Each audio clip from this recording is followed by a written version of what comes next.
amigos, seguimos aquí hablando de cómo cerrar ciclos. Les recuerdo que el teléfono va a salir en pantalla para que nos puedan llamar, así como la señora que tenía su duda, para poder conocer un poquito de cuál es su vivencia del día a día. Del tema que nos quedamos en el segmento anterior, creo que es importante esto lo que pudiéramos hablar de que ya sabemos que para cerrar un ciclo tenemos que tomar la decisión nosotros, como decía, ser protagonistas. Pero siempre hay otra persona que está involucrada. Podemos cerrar ciclos con la persona o sin la persona. Sí. Pero la forma es diferente. Sí, O sea, te lo pongo porque, digamos, hay gente que lastimosamente su papá falleció y él tiene como su cargo de conciencia, ¿verdad? Que no deja en paz. O viceversa, también hay gente que ya está en su lecho de muerte y no se va porque tiene un pendiente. Y muchas veces esa persona con la que tiene ese pendiente no llega y por eso no se logra ir. ¿Cómo podemos trabajar esos dos casos? Lo primero, yo soy el responsable de cerrar mis ciclos y vos sos el responsable de cerrar tus ciclos. Entonces, entre nosotros dos hay un ciclo pendiente. Si vos no querés participar, entonces yo me hago la idea que no estás y yo voy a cerrar el ciclo. Pasa mucho adolescentes que por su misma necesidad de estar solos, de descubrir el mundo, de descubrir todos sus conceptos, se les olvidan su familia. Y están en una fiesta, cuando le llaman, tu abuelita se murió, tu mamá está grave, está hospitalizada, le dio un derrame y ya no puede hablar, y se van con cargo de conciencia. Esa es una situación que esa persona no lo esperó, no la preparó, no es responsable. Y hay personas que le tienen, aquellas personas que le tienen miedo a la muerte no van a ver a los moribundos, o aquellas personas que le tienen miedo a la enfermedad no van a ver a los enfermos. Y entonces se encierran, en psicología decimos su mecanismo de defensa, no voy, ponen 1000 justificaciones, pero en eso muere la persona y genera el cargo de conciencia. Ya no está la persona para hablarle. Entonces tengo que aprender a cerrar ese ciclo. ¿Qué emoción manejo? Generalmente cuando estamos cerrando un ciclo hay 3 emociones negativas: la tristeza, el enojo o el temor. Y entonces, ¿cuántos temerosos porque no cerraron el ciclo? A lo mejor me voy a ir al infierno, Dios no me va a querer, mi familia me va a desheredar, etcétera, etcétera. Entonces entran en pánico. Otros, la tristeza, entran en depresión, melancolía, monotonía, rutina. Y cuando es enojo, entran en odio, resentimiento. Entonces, ¿qué es lo que tienes que hacer? Hay veces que la persona no quiere hablar. Tuviste una dificultad con una amiga, un amigo o con tu pareja y se terminó la relación y no se vuelven a hablar y la otra persona es la que no te quiere hablar. Entonces vos estás claro que esa persona no te quiere hablar. Entonces tenés que hacer el cierre sin esa persona. ¿Qué voy a hacer yo en el futuro sin esa persona? ¿Cómo voy a reaccionar? ¿Qué es lo que voy a buscar? Y tengo que, sobre todo, cerrar las culpas. Tengo que dejar de vivir la culpa y tengo que ser consciente de que la vida continúa. Vamos a hacer tenemos una llamada, así que buenas noches, bienvenidos. Señor, disculpe, ¿cómo se cierra un ciclo cuando un hijo se ha muerto en guerra, por ejemplo, en la guerrilla? Mi hijo se murió hace como 30 años y a mí todavía me duele, pues, como mamá. Y no puedo. ¿Cómo se cierra ese ciclo? Por favor, indique. Gracias. Muy buena pregunta. Qué pena lo de su hijo. Y quiera que no, usted siempre lo va a recordar. Y lo tiene que recordar con sus cosas buenas y con sus cosas malas. Porque muchas veces lo que hacemos también es, cuando ya alguien está fallecido y lo quiero mucho, se me olvidó lo malo que tenía y solo le pongo lo bueno. Y cuando no lo quiero mucho, solo le ataco todo lo malo y todo lo bueno. Entonces, usted lo tiene que recordar porque nunca lo va a olvidar. Pero tiene que superar esa situación. ¿Cómo lo va a hacer?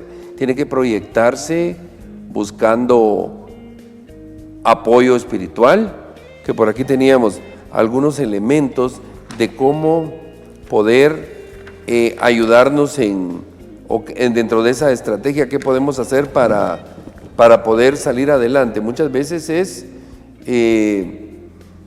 buscar apoyo espiritual, recordar esas experiencias pasadas, pero traerlas al presente. Él ya no está físicamente. La vida sigue. Por supuesto que siempre va a haber un dolor, pero poco a poco tiene que ir quitando ese dolor, porque usted le tiene que encontrar sentido a la vida para ser feliz. Si no, de lo contrario, se va a quedar sufriendo toda la vida.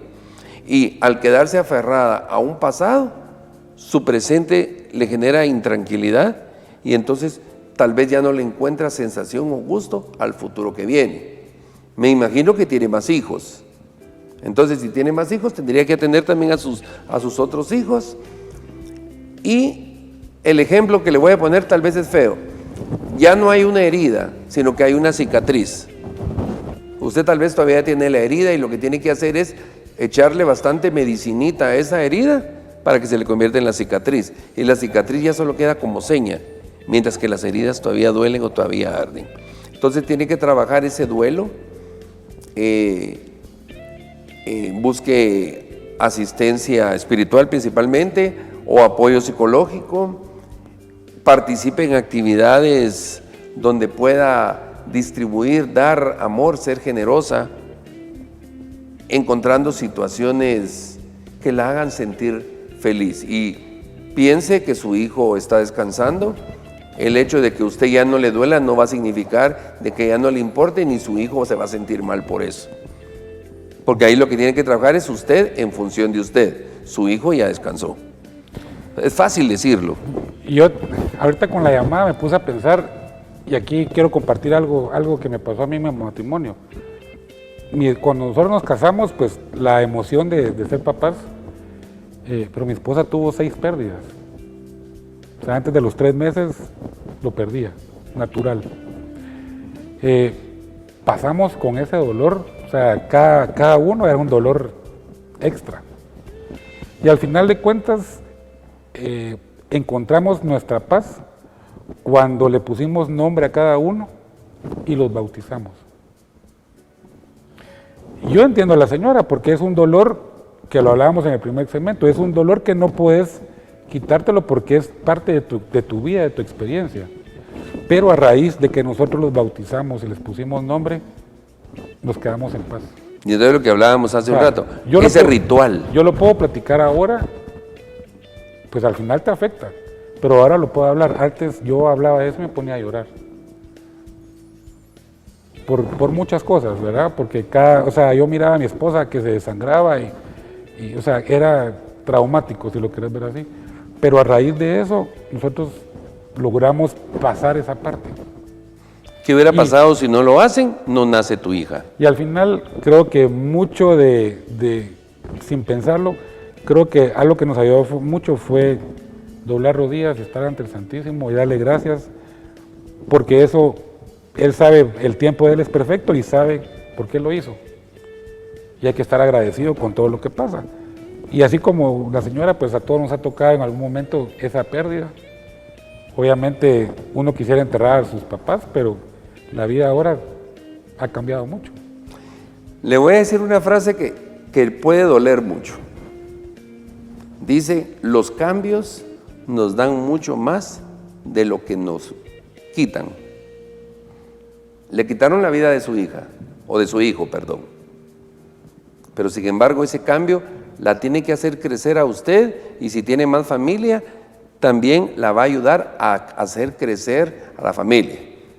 Cuando nace un hijo, los papás, no viene el niño con su manual de instrucciones de cómo atenderlo. Y como papás nos equivocamos en algún momento. Hoy que ya no está su hijo, pues también usted puede hacer una valorización de qué fue lo bueno, qué fue lo malo.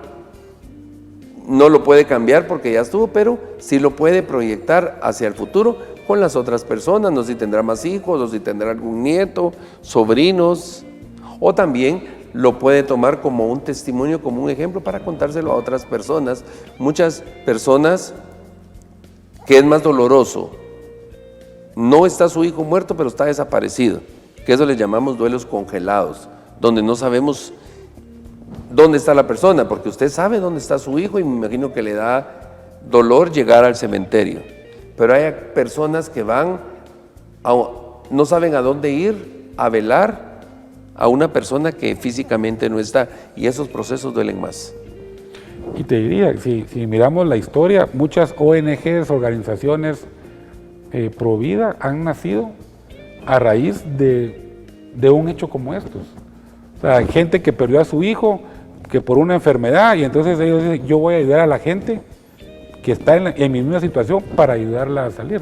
Sí. Y creo que eso puede ayudarnos bastante, o sea, platicar con gente que ha pasado el mismo dolor y poder sentir esa ayuda, ese apoyo, porque a todos nos toca y no sentirnos solos también, ese apoyo de mucha gente se ayuda Sí. a olvidar, a que no, como decir, la cicatriz vaya... La cicatriz ya no duele, pero ahí está marcada siempre. Correcto. Como que si fuera un tatuaje. Así es. Ahora, ¿cuál es el proceso del duelo? Lo primero que nosotros hacemos cuando no hemos aceptado ese cierre del ciclo es negarnos a esa noticia. Es natural. Después de la negación viene el enojo, la rabia, la incapacidad de hacerlo. Luego viene la negociación, y si en lugar de haberse muerto hubiera quedado vivo y aunque hubiera perdido una pierna o que hubiera pasado eso, empezamos a regatear. ¿Por qué no me lo dejaste 2 o 3 años más? Luego entra el proceso de depresión, y en ese proceso de depresión es cuando ya casi estamos cerrando el círculo para, de último, aceptar lo sucedido. Y eso es lo que cuesta. Pero la gran mayoría nos quedamos detenidos en el enojo o en la depresión. ¿Por qué a mí? ¿Por qué a mí? nosotros? ¿Por qué a nosotros? Y en esa pregunta de por qué a mí o por qué a nosotros siempre estamos buscando una excusa o una justificación. Pero tiene un sentido. Y ese, que como tomemos el ejemplo, su hijo va a ser el héroe que a usted la va a ayudar a hacer crecer y ayudar a crecer a toda su familia. Tal vez sería importante, Alejandro, que tocáramos cuáles son las reacciones normales cuando pasan esos. Por ejemplo, al momento de un cierre de ciclos, eso me va a permitir leerlos, lo traigo. Por ejemplo, en términos de salud, cuando tenemos una pérdida y no hemos logrado cerrar, hay pérdida o aumento de peso, hay dolores de cabeza, insomnios, tensión muscular, gastritis. Por el lado de las sensaciones, a veces hay opresión en el pecho, hay también como un vacío en el estómago, ansiedad. A veces sentimos que nos falta el aire, nos falta la energía, hay resequedad de boca, llanto en el aspecto conductual, trastornos de sueño, andamos suspirando constantemente, atesoramos objetos y a veces venimos y guardamos todas las cosas que nos recuerdan a la persona, y eso en lugar de ayudarnos nos genera más dolor. En el aspecto de emociones, pues ya las hablamos. En el aspecto intelectual a veces hay pérdida de memoria, no queremos o dejamos de pensar esas cosas dolorosas. Tenemos menos claridad de pensamiento, menos capacidad de concentración, preocupación, a veces alucinaciones, y por último en el aspecto espiritual a veces está la pérdida del propósito de para qué vivimos, sensación de que estamos a la deriva, falta de tranquilidad, cuestionamos nuestros valores, nuestras creencias, nos peleamos con Dios y a veces tenemos el sentido de ir sin dirección, como que vamos sin rumbo fijo. Creo que es importante que conozcamos esos elementos para que sepamos que cuando estamos cerrando ciclos nos vamos a enfrentar a esas situaciones físicas y conductuales. Pero quiere decir que vamos por buen camino. Y eso no es siempre. Eso no es siempre. Es cuando te duele mucho cerrar ese ciclo. Y cuando empezás a ver ese ciclo, ¿cuándo empieza? Empieza con una emoción bonita. Por ejemplo, empezás un noviazgo, estás emocionado. Te casaste, empieza en el matrimonio. Todo tiene su bonito al principio, pero su malo al final. Y así es el mundo, así es la vida. Altos y bajos, fortalezas y debilidades. ¿Qué es lo que tenés que hacer? Equilibrar el proceso. Tenés que descubrirte y darte cuenta cuándo empezó a ya no sentir lo bonito. Y en ese momento hay que platicarlo. Y tenés que cerrar ese ciclo. Yo creo que ahorita me recuerdo un dicho de mi papá, me decía siempre, hay que sentir con el corazón, pero hay que pensar con la cabeza. Muchas veces esos ciclos no los cerramos porque pensamos al revés. O a veces sentimos con el hígado y tomamos decisiones hepáticas. Correcto. Pues ya tenemos que hacer otro corte del segmento. Regresamos para nuestras conclusiones finales.